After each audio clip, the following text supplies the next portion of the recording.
بسم اللہ الرحمن الرحیم نحمده ونصلي على رسوله الكریم اما بعد بسم اللہ الرحمن الرحیم۔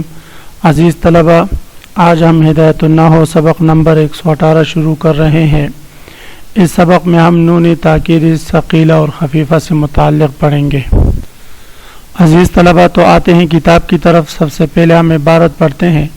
فصل النون التاکید ہی وضعت لتاکید الامر والمضارع اذا كان فيه طلب بإزاء قد۔ فرماتے ہیں یہ فصل نون تاکید کے بیان میں۔ نون تاکید وہ نون ہے وضعت لتاکید الامر والمضارع جس کو وضع کیا گیا ہو امر اور مضارع کے معنی میں تاکید پیدا کرنے کے لیے۔ اذا كان فيه طلب بإزاء قد، جب ان میں طلب کا معنی ہو۔ اور یہ جو نون تاکید ہے اس کو قد کے مقابلے میں امر اور مضارع اسی طرح نہیں کے معنی میں تاکید کے لیے وضع کیا گیا ہے، جس طرح کہ قد ماضی میں تحقیق اور تاکید کا معنی پیدا کرتا ہے۔ کا قد لتاکید الماضی، جس طرح کہ قد جو ہے وہ ماضی کی تاکید کے لیے آتا ہے۔ وہی اعلیٰ ضربین، نون تاکید دو قسم پر ہے۔ خفیفتن، پہلی قسم نون تاکید خفیفہ ہے۔ ای ساکنتن ابدن، یعنی نون تاکید خفیفہ ساکنہ ساکنتن ابدن، وہ ہمیشہ ساکن ہوتا ہے، جیسے اضربن اضربن اضربن۔ وثقیلتن، دوسری قسم نون تاکید ثقیلہ ہے۔ ای مشددتن، وہ ہمیشہ مشدد ہوتا ہے۔ وہی مفتوحتن ابدن، اور وہ ہمیشہ مفتوح بھی ہوگا۔ ان لم یکن قبلها الف، بشرط کہ اس سے پہلے الف واقع نہ ہو، جیسے اضربن اضربن اضربن۔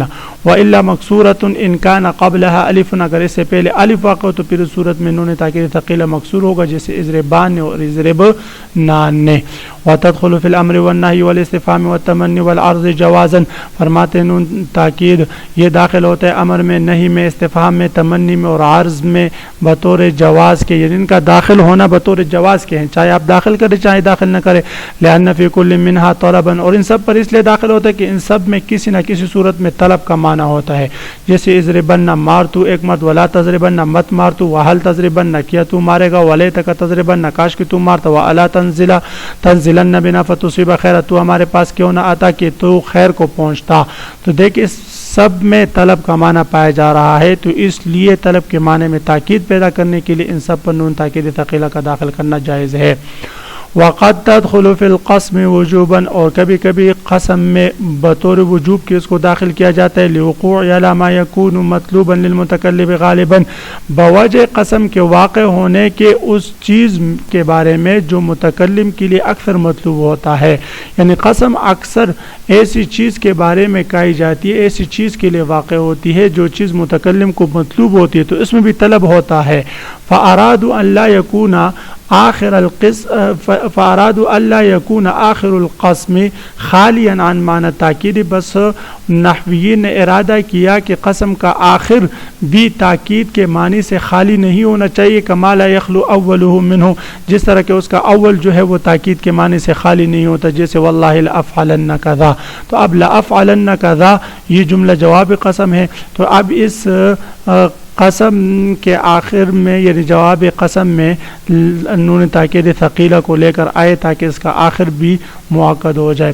وعلم انه یجب ضم ما قبلها فی جمع المذکر، فرماتے ہیں کہ واجب ہے ما قبل کو ضمہ دینا، یعنی نون تاکید کے ما قبل کو ضمہ دینا جمع مذکر میں، جیسے اضربن، لیدل علی واو المحذوفۃ، تاکہ یہ ضمہ واو محذوفہ پر دلالت کرے، وکسر ما قبلها فی المخاطبۃ، اور واحد مؤنث مخاطب ما قبل کو کسرہ دینا واجب ہے، جیسے اضربن، لیدل علی یا المحذوفۃ، تاکہ یا محذوفہ پر دلالت کرے، وفتح ما قبلها فيما عداهما، اور ان کے علاوہ وفتح ما قبلها فيما عداهما، اور ان کے علاوہ تمام جگہوں میں ما قبل کو فتح دینا واجب ہے۔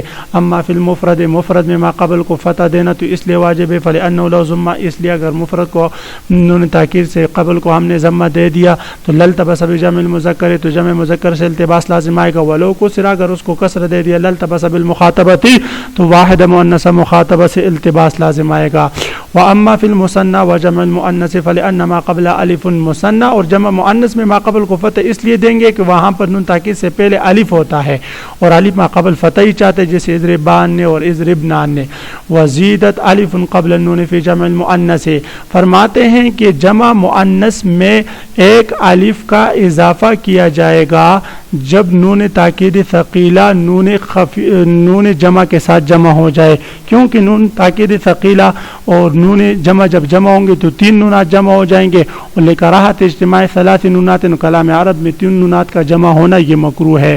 نون الضمیر ایک نون ضمیر ہوگی، وہ نون تاکید اور دو نون تاکید کے ہوں گے، تو اس لیے وہاں پر پھر ایک تین نونوں میں ایک نون کے درمیان جو ہے الف کا اضافہ کرنا پڑے گا۔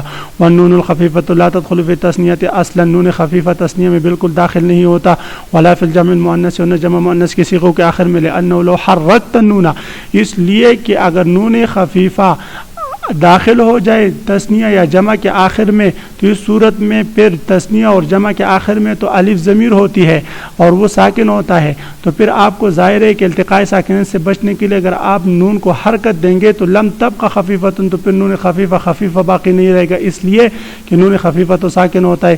فلم تکن علی الاصل، وہ اپنے اصل پر باقی نہیں رہے گا۔ وإن أبقيتها ساکنۃ، اگر آپ اس کو ساکن باقی رکھتے ہیں تو یلزم التقاء ساکنین علی غیر حدہ، تو التقاء ساکنین علی غیر حدہ لازم آئے گا۔ التقاء ساکنین علی غیر حدہ کا مطلب یہ ہے کہ ایک ہی کلمے میں دو ساکن ہوں اور ان میں سے کوئی بھی مشدد نہ ہو، اور یہ جائز نہیں، وہ غیر حسن، اور وہ جائز نہیں، تو اس لیے فرمایا کہ نون خفیفہ تثنیہ اور جمع کے آخر میں لاحق نہیں ہوتا۔ تو عزیز طلبہ، آج کے اس آخری سبق میں ہم نے نون تاکید سے متعلق پڑھا کہ نون تاکید کی دو قسمیں ہیں، نون تاکید ثقیلہ اور نون تاکید خفیفہ۔ آئیے کتاب کے ختم ہونے پر دعا کرتے ہیں مختصر سا۔ اللہ رب العزت ہمارے اس پڑھنے کو اپنے دربار میں قبول و منظور فرمائے۔ سبحانک لا علم لنا الا ما علمتنا انک انت العلیم الحکیم، ربنا تقبل منا انک انت السمیع العلیم وتب علینا انک انت التواب الرحیم، لا الہ الا انت سبحانک انا كنا من الظالمین، رب اغفر وارحم وانت خیر الراحمین، رب اغفر وارحم وانت خیر الراحمین، رب اغفر وارحم وانت خیر الراحمین، وصلی اللہ تعالی علی خیر خلقہ محمد وعلی آلہ واصحابہ اجمعین، آمین برحمتک یا ارحم الراحمین۔